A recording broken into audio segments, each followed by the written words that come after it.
В свои 85 он не теряет оптимизма, смущает шутками дамы и не бросает любимое дело. В музее чувашской вышивки открылась фотодокументальная выставка «Вся жизнь в науке», посвященная 85-летию доктора искусствоведения Алексея Трофимова.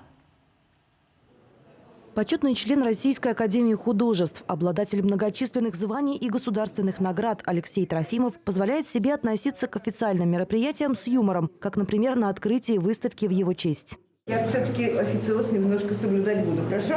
Позволите? Вы имеете право, вы богиня.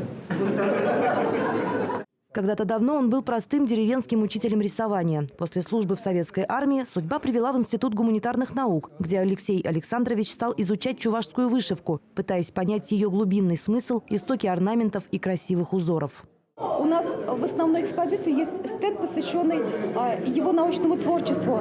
Но на этот раз мы решили открыть эту выставку, потому что Алексей Александрович на самом деле очень много работал. Он написал 18 монографий, более 200 научных трудов.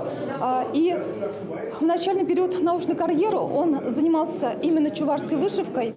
Вышивку Трофимов изучал и во многих музеях России. Участвовал в различных научных экспедициях за пределами Чувашии. Его многочисленные научные труды не раз печатались за рубежом. Поздравить юбиляра с 85-летием в музей чувашской вышивки пришли деятели искусств, работники культуры, коллеги из Института гуманитарных наук. Алексею Александровичу удается найти такие истоки, такие материалы и идеи, которые выводят далеко за пределы только одного искусствоведения и только одного чувашского народа.